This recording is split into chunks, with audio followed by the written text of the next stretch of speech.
¿Es cierto que sí? Así que bienvenidos, o como Carlitos dijo, ayer se le acabó el guayabo entonces de las fiestas, entonces ahí sí vino.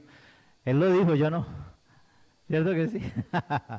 No, bienvenidos, de verdad que qué bueno que hayan tenido este descanso, este reposo también, porque hace parte de las cosas de Dios. Pero aquí estamos para decirle, Señor, enséñanos, guíanos. Y una de las formas que ustedes y yo podemos tener la enseñanza de la palabra es libro tras libro. Esto hace parte de la predicación expositiva, que en un momento se llama predicación expositiva. ¿Cómo vemos un libro tras libro? No lo hacemos muy continuamente, pero quiero hacerlo de esa manera. Y quisiera que hoy iniciáramos un estudio de un libro. ¿Cuánto les parece? Ahora, ¿por qué? Porque está bien, nosotros sacamos un texto de acá y todo eso y se predica la palabra y por supuesto es edificante para nosotros, transformador. Pero ¿qué tal si lo hacemos todo el libro? Y vamos mirando la riqueza de cada libro y cómo Dios en un momento empieza a tener ese sentido de enseñarnos a través de todo el libro las cosas maravillosas de Él. ¿Les parece? He querido tomar la carta a los Efesios, para que empecemos a tener un estudio de la carta de los Efesios completo. ¿Cuánto les parece? Hoy quiero dar una inducción acerca de ello, para que en un momento se inicie dentro de 8 días. Pero ustedes tienen una tarea para dentro de 8 días. Leer el capítulo 1 de Efesios. Leer el capítulo 1. Hoy voy a estar como en varios dándole las pautas que en un momento determinado da Efesios, pero en cierta manera la tarea es esa, cómo en un momento determinado leemos ese capítulo 1 y cómo no vamos a empezar a predicarlo y ustedes ya van a venir listos y preparados para lo que en un momento nos quiera decir el Señor. Amén. Ahora recuerde, extrayendo la riqueza grande que tiene el Señor a través de su palabra, ¿cierto que sí? Ahora, cuando hablamos de Efesios, es una ciudad, Éfeso, la ciudad de Éfeso. Y la ciudad de Éfeso está en Asia Menor. Y Asia Menor, en cierta manera, se ve o se conoce en este momento como Turquía. Esta es la Asia Menor como tal, Estambul, y en la parte de abajo está el puntico rojo. El puntico rojo es Éfeso como tal. Y es una ciudad al occidente de lo que es Asia Menor. Pastor, pero esto es una clase de geografía, ¿o qué? No, yo quiero darles las pautas de lo que estaba pasando allí, para que cuando llegue la carta del apóstol Pablo, sepan cómo estaba el ambiente de lo que era Éfeso. ¿Me doy a entender? Entonces, hablamos de Turquía. Ahora, pasemos a la segunda. Está entre dos ciudades también muy conocidas, Esmirna y Mileto. Allí en la parte del mar Egeo está Esmirna, Mileto y Éfeso. Una ciudad muy importante para ese tiempo porque era muy cercana al mar.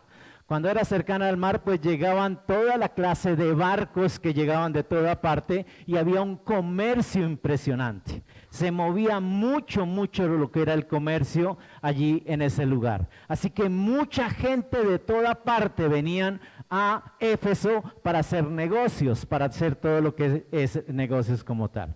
Ahora, la ciudad de Éfeso hoy ya no existe. Quedan las ruinas de Éfeso y eso es lo que en un momento vemos hoy, esto es hoy allí en Turquía.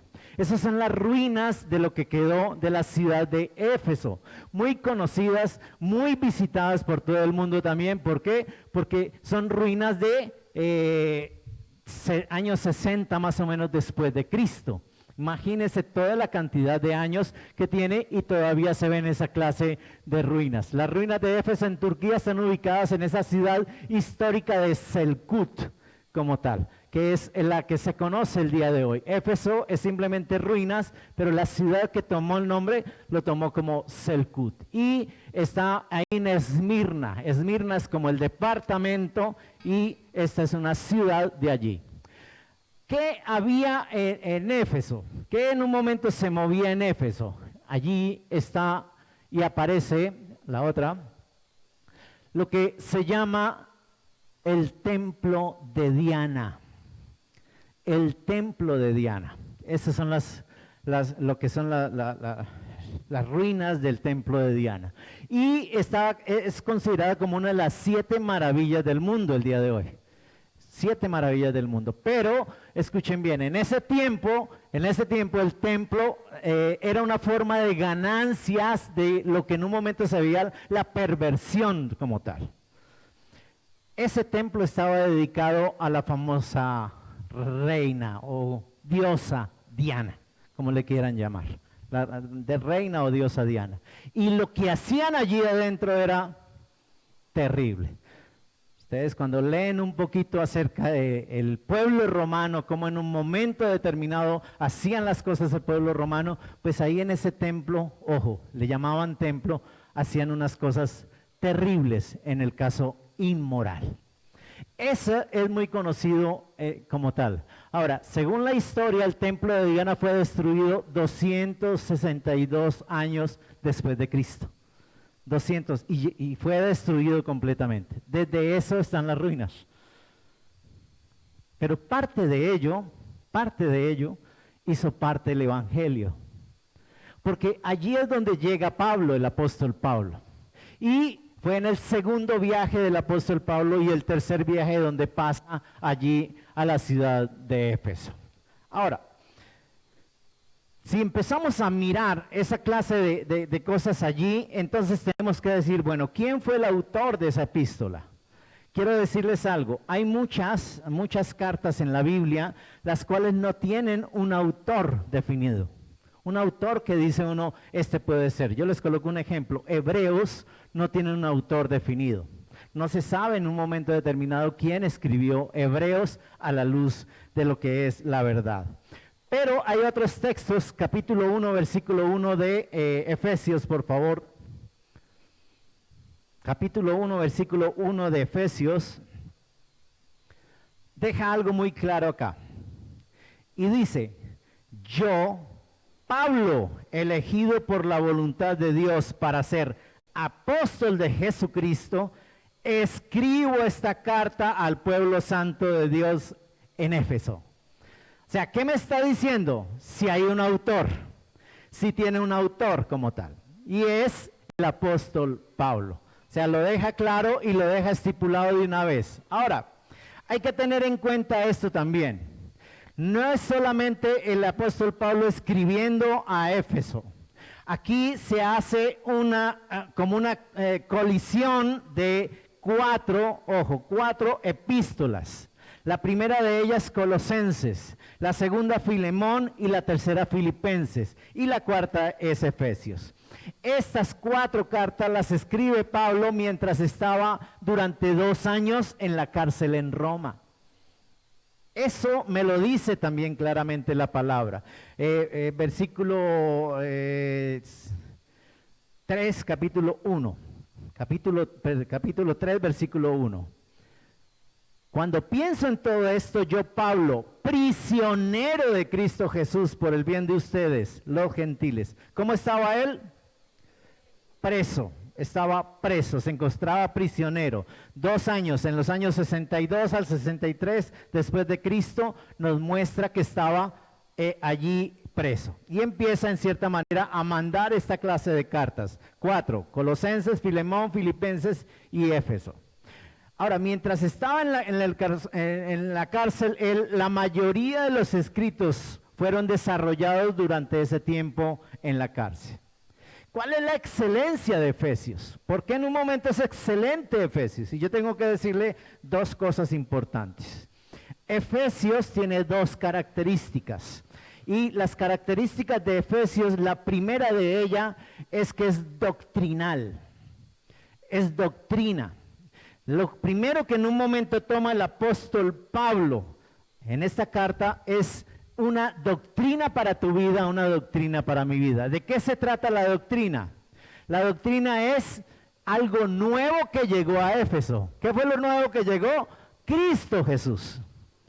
Hay un templo donde adoran a Diana, donde es idolatría, donde se hace una cantidad de cosas y llegó algo nuevo. ¿Qué llegó nuevo? Un tal Cristo Jesús.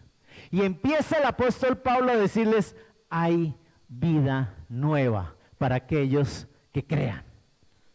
Y eso como que empezó a tener mella dentro de lo que es los Éfesos. Y empezaron a tener ese gusto por ello. Pero la segunda parte de Efesios nos habla de esa vida nueva, cómo se puede vivir, cómo se vive esa vida nueva. Y yo les digo algo, ¿acaso no es importante para nosotros? ¿Cuántos somos seguidores de Cristo acá? O sea, me llegó una nueva a mi vida, ¿no? Me llegó algo nuevo a mi vida, ¿cierto que sí? Y como me llega eso nuevo, ¿cómo lo vivo ahora? ¿Cómo empiezo a vivirlo? ¿Cómo en un momento determinado hay cambios, debo de hacer cambios que tengo que hacer? Y el apóstol Pablo se encarga en la carta de los Efesios a decirte cómo vivir esa nueva vida en Cristo Jesús. Entonces es importante para que ustedes y yo tengamos en cuenta cómo lograr esa nueva vida en Cristo Jesús. ¿Me doy a entender? Entonces, ese es el sentido. La epístola nos dice mucho en cuanto a nuestra vida cristiana. La religión, la familia, el trabajo, cómo se lleva ello. Y cuando digo religión no hablo de religiosidad, sino el sentido de la nueva fe que entró en nuestra vida, el sentido de nuestra fe como tal. Efesios se ha llamado como la corona de los escritos de Pablo, la corona como tal. O sea, otros lo llaman la epístola más profunda de los escritos de Pablo. Y todo esto tiene un hecho, y es que están las dos secciones allí, esas divisiones que en un momento hace. Ahora, quiero hablar un poquito más de esas divisiones. Capítulo 1 al capítulo 3 está la sección doctrinal. ¿Cuál es la sección doctrinal? La iglesia y el plan de salvación. La iglesia y ¿qué? El plan de salvación. Yo hago una pregunta hoy. ¿Cuántos somos la iglesia acá? La iglesia no es este lugar. Esto se llama templo. Esto se llama templo. Entonces, ¿quién es la iglesia? Cada uno de nosotros. Cada uno de los que estamos acá hacemos parte de la iglesia. ¿Y qué es lo que me está diciendo el apóstol Pablo en esa primera parte? Oiga, ¿qué es lo que me está diciendo? La primera parte entonces es la sección doctrinal.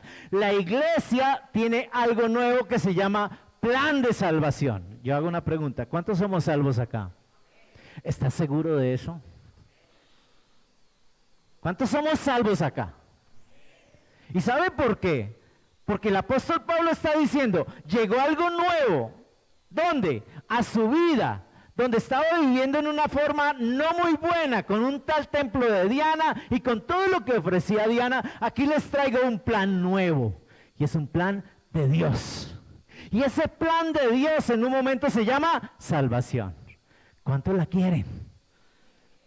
Y empieza en un momento a decirnos ese plan de salvación. Pero también nos encierra en algo. La iglesia es el cuerpo de Cristo. Y entonces empieza a enseñar en cierta manera quién es ese Cristo, de dónde vino ese Cristo, a qué vino ese Cristo y cómo en un momento hace la obra en la iglesia nueva de Cristo Jesús. ¿Qué trata de decir eso? Somos escogidos, somos redimidos y somos unidos en Cristo Jesús. Entonces empieza a dar las bases doctrinales, las bases que en un momento determinado son doctrina y para ti y para mí. Pero ¿qué hacemos con eso? ¿Qué hacemos con esa doctrina nosotros? Sí, ya, gracias Señor, nos dice salvación, amén, gloria a Dios, aleluya. Sí, lindo. Entonces viene la otra parte, capítulo 4 al 6. El plan de salvación tiene un plan divino, tiene un plan divino. Y es la parte la que desempeña la iglesia. Entonces, no es solamente el plan de Dios que en un momento llegó a tu vida, sino tú y yo ahora tenemos un plan divino para mostrar la obra de Dios en nuestra vida a los demás. Yo no sé si me doy a entender, no sé si alcanzo a darme a entender. ¿Por qué? Porque, escuchen bien, una cosa es la doctrina. ¿Cuál es la doctrina?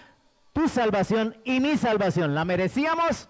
No, nada que ver. Eso fue un regalo, eso fue una dádiva. ¿Cuántos la tienen? Pero ahora viene el plan divino. ¿Cuál es el plan divino? ¿qué debe de hacer la iglesia? ¿Cuál es el desempeño de la iglesia? Y cuando habla de la iglesia es de cada uno de nosotros. Y el desempeño de la iglesia se puede resumir en algo. Primero, que anden en unidad. Que anden en unidad. Es interesante porque trae Pablo y les dice, hay una nueva vida en Cristo Jesús. Y esa nueva vida lo lleva a tener un poco lo que es el sentir de Cristo Jesús. Y Cristo Jesús me dice, somos uno con el Padre. Y Cristo Jesús viene y te dice a ti, hay unos mandamientos que te los resumo solamente en dos. Uno, ama al Señor solamente. ¿Cierto que sí? Ama al Señor y no más. ¿Cierto que sí? ¿Tenemos problema con eso? Pero el segundo, ama a tu prójimo como a ti mismo. ¿Tenemos problema con ese? Ese es el sentido. Hay un plan de salvación, claro que sí. Pero dentro de ese plan de salvación tiene que haber un plan divino. Ese plan divino tiene que en un momento reflejarse en tu vida, en cada uno de ustedes, porque ese plan divino va a mostrar la unidad, el amor de Dios. Y ahí sí fallamos. Pastores, que usted viera esa vecina. No, pastores, que usted viera así de sinvergüenzas. Y pastores, que cuando era novio era hermoso, pero ahorita se lo mando, se lo lleva, Señor. Empezamos a tener complicaciones con ese segundo. ¿Cuál es el segundo? Amarnos los unos a los otros. Entonces, ¿cómo llevar ese sentir del plan de salvación ya dado, regalo, a un plan divino aquí en la tierra? ¿Ya me dio a entender? Ojo que este es el abrebocas nomás, porque esto nos puede llevar hasta diciembre predicarlo. No sé si lo crea. Y si va hasta diciembre, amén. Y si va hasta el año entrante, no hay problema. Pero quiero darle las pautas de lo que vamos a ver en esta carta y por qué es importante para ti y para mí tenerla. Yo no sé si lo creyeron. Entonces, tengan en cuenta, para andar en unidad, para andar en amor, para tener esa nueva vida. Y por último me está diciendo algo. Todo esto requiere algo. Y esto requiere que tú tengas algo que Dios te va a colocar para que puedas enfrentarte a esa realidad, de esa nueva vida. Se llama la armadura de Dios. Se llama la armadura de Dios. Entonces tenga en cuenta, plan de salvación, regalo, dádiva. ¿Cuánto lo tenemos? Plan de lo que en un momento es divino. ¿Qué? El Señor está haciendo la obra en nosotros. ¿Qué? Cambiándonos, transformándonos. ¿Alguien lo ha hecho? Les coloco ejemplos. Me impacta muchísimo, muchísimo, de verdad. No llamaron a Cuadrado a la selección. Cuadrado es bueno, ¿cierto? Muy bueno. Y no lo llamaron a la selección. Pero él se vino para Colombia. Y permítame decirle, está predicando en una iglesia en Cali. No me llaman a la selección porque hace parte del reino de los cielos. Y porque en un momento determinado es más importante para él representar a Cristo Jesús en la tierra. Yo no sé si me doy a entender. Es interesante escuchar a Borja en un testimonio. Me ofrecieron el dinero de este mundo para irme a China a jugar. Toda la cantidad de plata que en un momento pueda haber, me la ofrecieron para ir a China. Y yo no quise ir, porque lo que se vive allá no va con mis convicciones.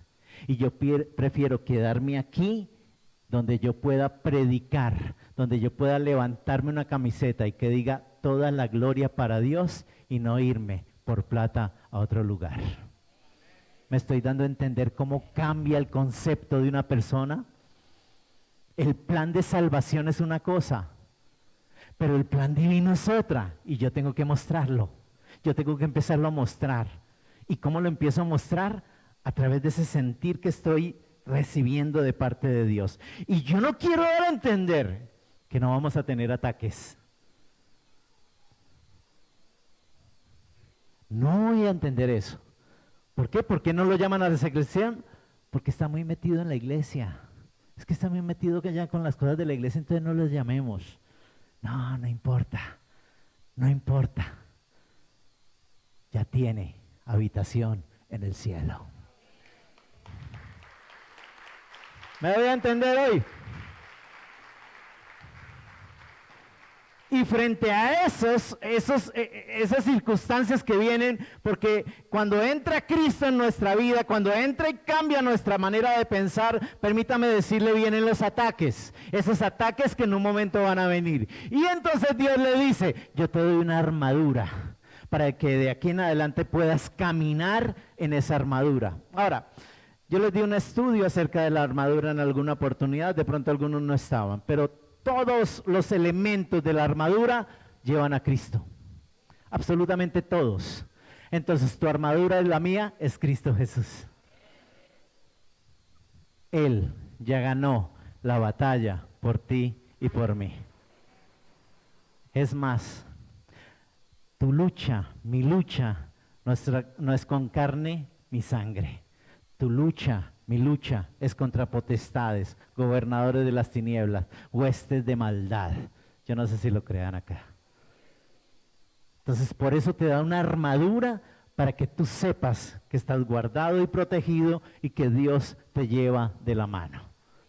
Plan de salvación, plan divino, donde va a haber el cambio en tu vida y Dios te va a cuidar y te va a guardar, te va a proteger para que veas la gloria de Él.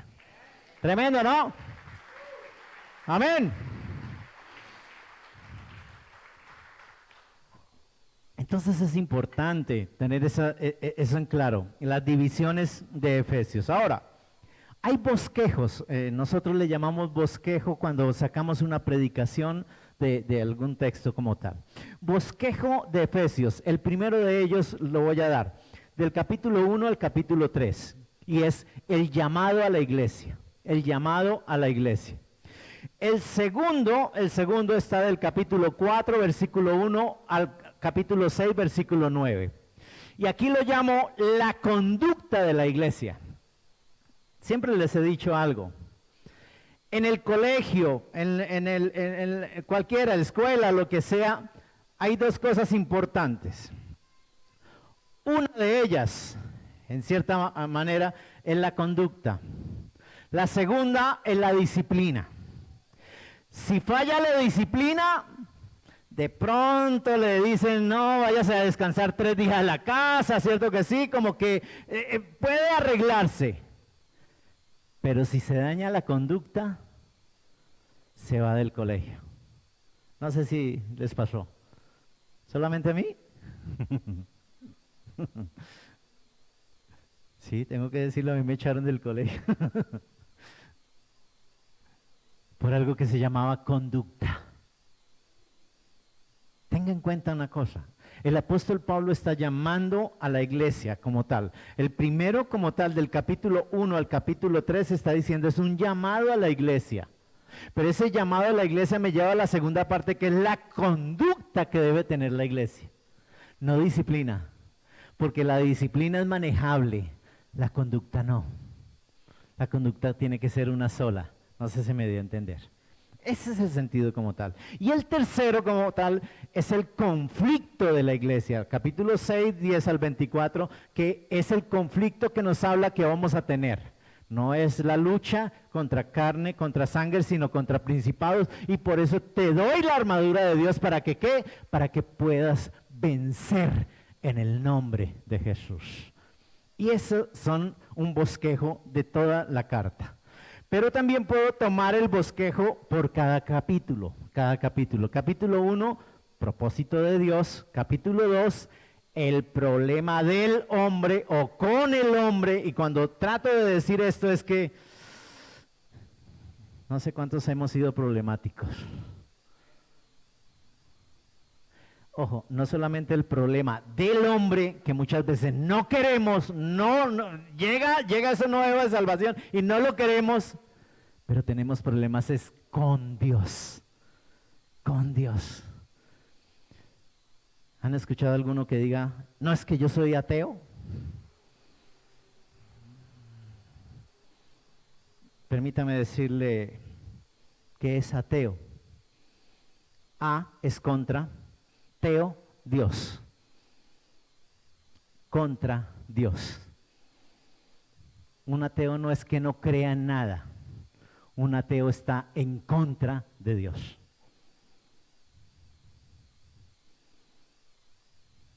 Pero permítame decirles algo. En cualquier problema que se meta, en cualquier instante, ¡ay, Dios mío! Porque tenemos como seres humanos problemas con Dios. Por todo lo que hemos tenido como información, por todo lo que nos ha capacitado, por todo lo que ha entrado muchas veces en lo que es la sabiduría, el entendimiento, todo eso, hemos tenido problemas con Dios. Y Pablo nos lleva en el capítulo 3 a decir, hay un problema con el hombre. ¿Y cuál es el problema con el hombre?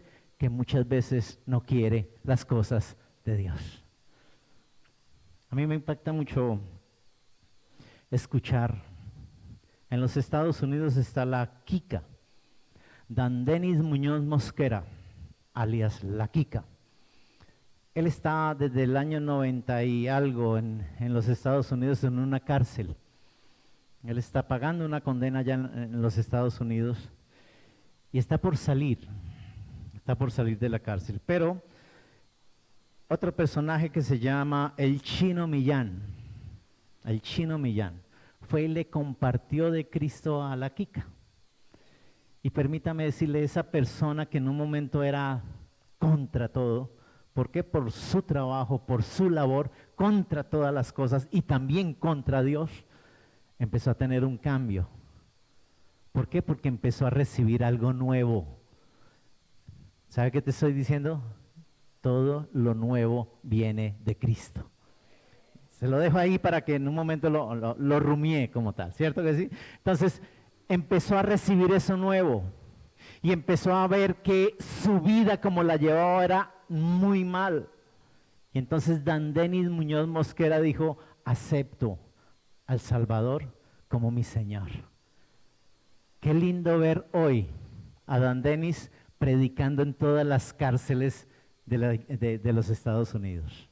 Está por salir y permítame decirle qué lindo sería poderlo ver predicar el Evangelio después de haber sido uno de los temibles contratenientes de Pablo Escobar. Lo que te estoy diciendo es que hay un problema con el hombre. Y el apóstol Pablo lo trae en Efesios. ¿Cuál es el problema con el hombre? El problema con el hombre es que muchas veces no quiere nada con Dios. Y lo que le lleva en un momento a Efesios es, ustedes tienen ese templo de Diana, entonces no tienen necesidad de Dios. Y Pablo les dice, no, ustedes tienen la mayor necesidad. ¿Cuál es la mayor necesidad? Que le den esa nueva oportunidad de vida. No sé si me di a entender. Pero también, bosquejo de cada capítulo, el tercer capítulo es el lugar de la iglesia. El lugar que ustedes y yo tenemos como iglesia. Y vuelvo a reiterarlo, la iglesia somos cada uno de nosotros. El cuarto capítulo, del 1 al 16, está el ruego por la unidad. Y del 4:17 al 6:24, la sección práctica de lo que son, de lo que es la vida en Cristo nueva. Ahora, hay unos versículos claves, hay unos versículos que son muy especiales. El primero de ellos es capítulo 1, versículo 3. Capítulo 1, versículo 3. Es un texto clave para que lo tengan en cuenta y puedan extraer un poco más lo que Dios quiere hacer a través de la carta de Efesios. ¿Lo tenemos? Toda la alabanza sea para Dios, el Padre de nuestro Señor Jesucristo, quien nos ha bendecido con toda clase de bendiciones espirituales en lugares celestiales porque estamos unidos a Cristo. O como lo dice la Reina Valera, bendito sea el Dios y Padre de nuestro Señor Jesucristo. Ojo, que nos bendijo. ¿Que nos qué? Que nos bendijo. No es que yo vengo aquí a que me bendiga el Señor. No, ya nos bendijo. No sé si lo alcanzaste a captar. Yo vengo a recibir la bendición del Señor. No hay necesidad, ya la tienes. ¿Cuántos hijos de Dios hay acá? ¿Cuántos somos creyentes en Cristo? Ya somos bendecidos. Ya lo hizo una vez y para siempre. Yo no sé si lo creyeron. ¿Qué me está diciendo? Que nos bendijo con toda bendición espiritual en lugares celestiales. O sea, ya somos bendecidos cuando creemos en el Señor Jesucristo. Y eso lo deja claro allí. ¿Por qué? Porque es un versículo, va a ser muy importante para que lo tengan en cuenta. Y el segundo, capítulo 5, versículo 25. Segundo texto para que lo tengan en cuenta. Me toca leerlo todo, pero tengan en cuenta que hay para todos, hay para todos. Dice, para los maridos. Y entonces, pastor, alguito para las mujeres. Tranquilos que para ellas también hay. Despuesito, ¿listo? Despuesito. Eso significa, ame cada uno a su esposa tal como Cristo amó a la iglesia. Y ahí viene, Él entregó su vida por ella. Ese versículo es muy clave allí. Cristo amó tanto la iglesia que se entregó a sí mismo por ella. Y eso en un momento representa el cuidado y la bendición más grande que tenemos como iglesia. Ojo con esto, ustedes y yo seguimos a un Dios vivo. Ustedes y yo tenemos a un Dios vivo, iglesia, porque Él resucitó y te hizo resucitar en Él para ver la gloria de Dios. ¿Lo creímos? Tema principal de toda la carta como tal. Entonces me dice que el tema principal es la iglesia, que es el cuerpo de Cristo. Capítulo 1, versículo 22 y 23. Capítulo 1, versículo 22 y 23. Dios ha puesto todo bajo la autoridad de Cristo, a quien hizo cabeza de todas las cosas para beneficio de la iglesia. Y la iglesia es el cuerpo de Cristo. Él la completa, la llena y también es quien da plenitud en todas las cosas, en todas partes con su presencia. Entonces la iglesia es el cuerpo de Cristo, pero quiero dejarles algo claro, Cristo es la cabeza. Nunca le quites la gloria al Señor.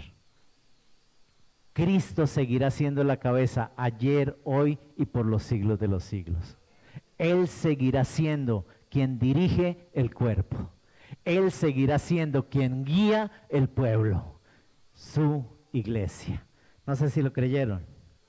Entonces, la iglesia es el cuerpo, la plenitud de aquel que lo llena completamente todo. Y la iglesia también es llamada templo de Dios.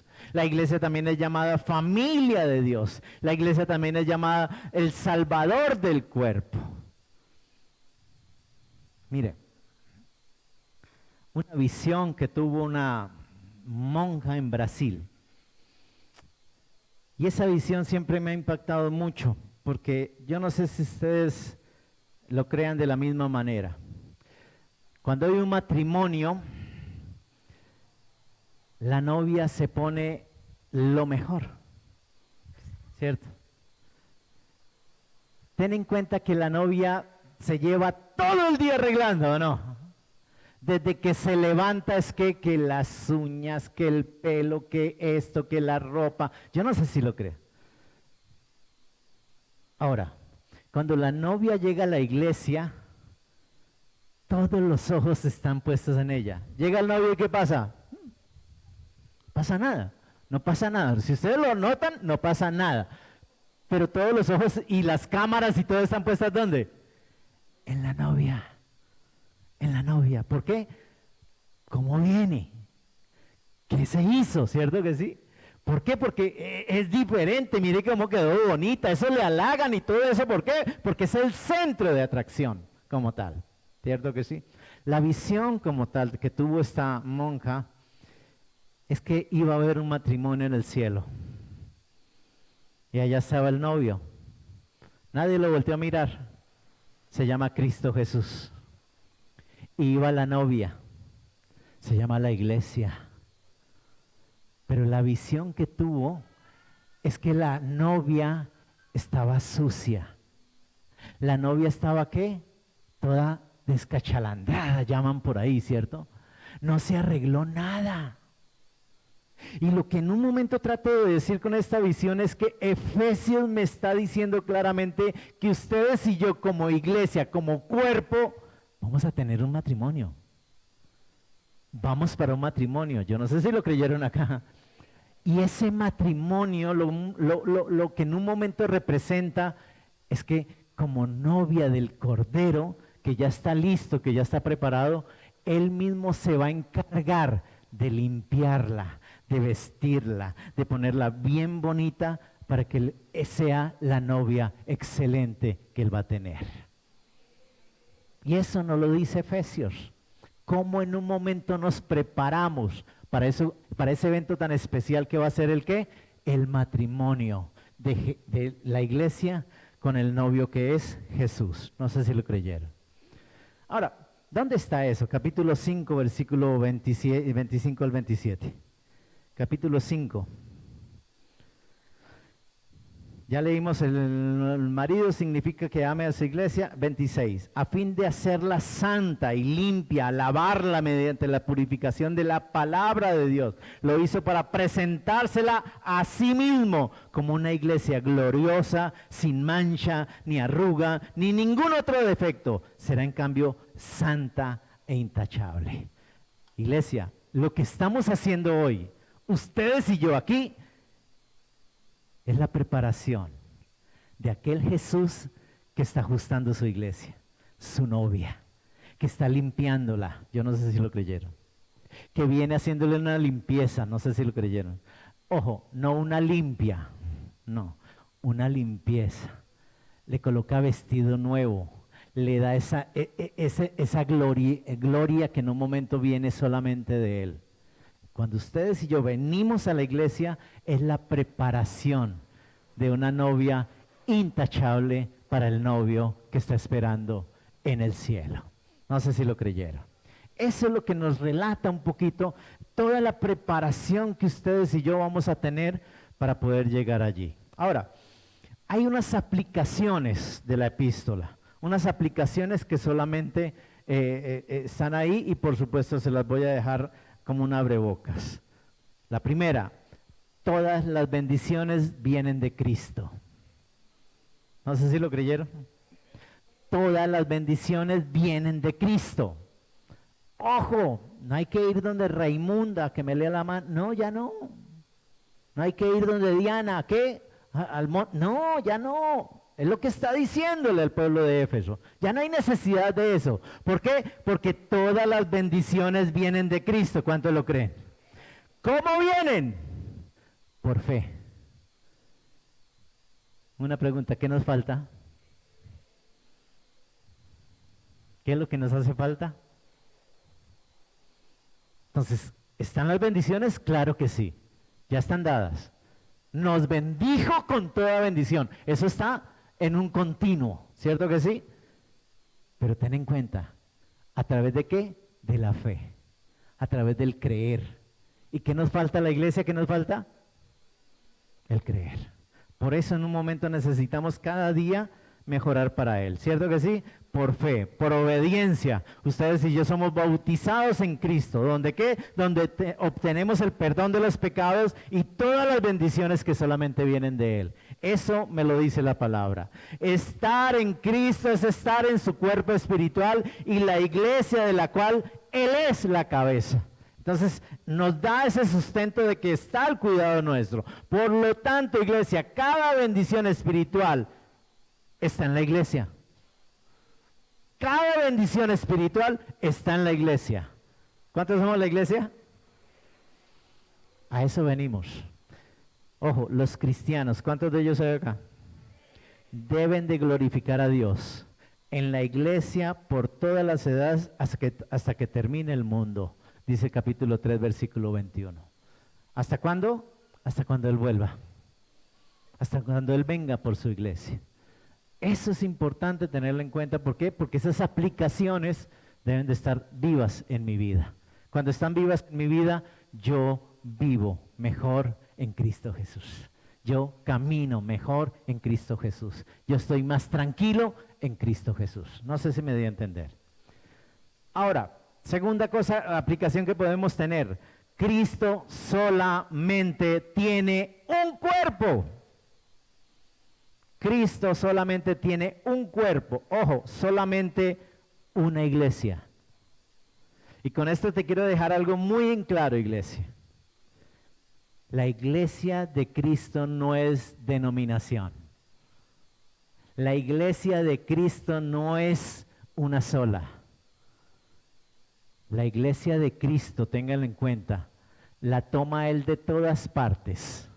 Porque en la iglesia católica hay personas que van y buscan al Señor de corazón. Esa es iglesia de Cristo. Pastor, pero ¿cómo se le ocurre decir eso si esos están errados? Una cosa son las enseñanzas que le den, otra cosa es mi búsqueda de Dios de corazón. Esa es la verdadera iglesia. Pastor, ¿cómo se le ocurre a los adventistas? Allá hay personas que buscan a Dios de corazón y de allá sale también parte de la iglesia. Con esto te quiero decir, no hay iglesia perfecta. No la hay, no la hay. ¿Quiénes somos la iglesia? Mírela, mire el que tiene al lado, dígale, con razón. No la hay. No veamos perfección en nosotros porque no lo hay. ¿Cuántos lo creen? No lo hay. Pero el solo hecho de venir a este lugar es buscando que ese Dios me vaya dando la oportunidad de ser mejor cada día, de vivir mejor cada día en Él y con Él. Yo no sé si me di a entender, pero aclaro eso, la iglesia no es una sola. No, pastor, es que me voy de la iglesia porque aquí no se mueve el Espíritu Santo. Hermano, vaya donde se le mueva el Espíritu Santo. Yo no tengo ni idea cómo se le vaya a mover. No sé cómo le vaya a mover, pero ojo, donde quiera que vayamos, Dios va a sacar a su iglesia, a la única iglesia. No sé si se me dio a entender, iglesia. Eso es una aplicación. Amén, amén. Dásela a Él. Esa es una aplicación que podemos ver a través de ello. Debemos de esforzarnos para mantener esa unidad del Espíritu en el vínculo de lo que es la paz. ¿Cómo? Siguiendo la verdad en amor. ¿Cuál es la verdad? Su palabra. Y cuando ustedes y yo seguimos su palabra, vamos a estar cada día más semejantes a ese Cristo Jesús que nos enseña el apóstol Pablo. No sé si lo creyeron. Y los cristianos no deben de andar como andan los gentiles. Recuerden un poquito, el apóstol Pablo fue llamado para predicarle a los gentiles. ¿Quiénes son los gentiles? Los que no eran el pueblo de Dios. O como lo llamaban los judíos. Cuando llega Cristo Jesús, llegó para el pueblo de Dios. Pero lo que dice Cristo Jesús es que halló más fe por fuera. Encontró más fe por fuera. Hay una sirofenicia que se tiró al piso a comer de lo que caía de la mesa. Dijo, uy, qué fe, qué fe. Eso es fe, eso es creer. Así que el evangelio va a ser esparcido para todos. Y el que crea será salvo. El que crea será salvo. Entonces, lo que estoy tratando de decir esto es que, ojo, los cristianos no deben de andar como andaban los gentiles. Me hace recordar, Carlos, ahorita, que en un momento determinado pasó San Juan y San Pedro. Y amén por los que estuvimos ahí firmes. Bueno, aquí no fue. Amén por los que estuvimos firmes. Pero algunos salían de acá, rabo de gallo, sombrero, y pasaban en la buceta.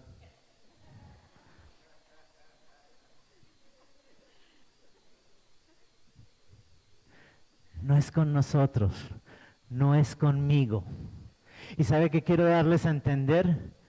Todos los que estamos en este lugar estamos en proceso. Yo no sé si me di a entender. Me gozo, me da alegría de que haya pasado eso y estés acá. Porque en tu corazón está el deseo de ¿qué? De mejorar cada día, de caminar cada día con Cristo. Y con ese deseo, Dios empieza la buena obra en cada uno de nosotros. ¿Hasta cuándo? Hasta cuando venga Cristo y podamos irnos con Él. Yo no sé si lo creyeron, iglesia. A Él sea la gloria hoy, por los siglos de los siglos. Amén. Ponte sobre tus pies y oramos y le damos gracias. Con esto doy inducción de lo que en un momento se va a ver de aquí en adelante. Pero mire, vimos pasajes así, pero vamos a tomarlo pedacito tras pedacito. Y lo único que te pido es, léate el capítulo 1, léatelo.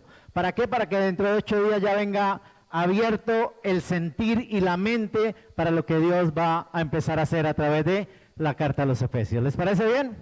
Padre, yo te doy gracias en esta mañana, Señor. Bendito sea tu nombre, Padre Celestial, que enviaste a tu Hijo Jesús para darnos salvación. Esa salvación que solamente tú das a través de Él y a través del creer de aquel que en un momento lo desee y lo anhele. Aquí estamos, Señor.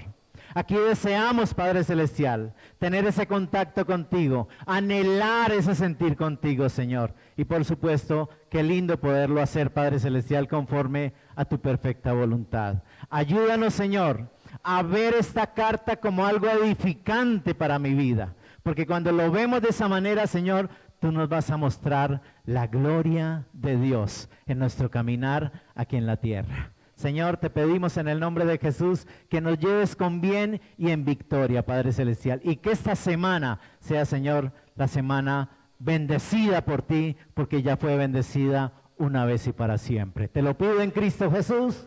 Amén, amén y amén.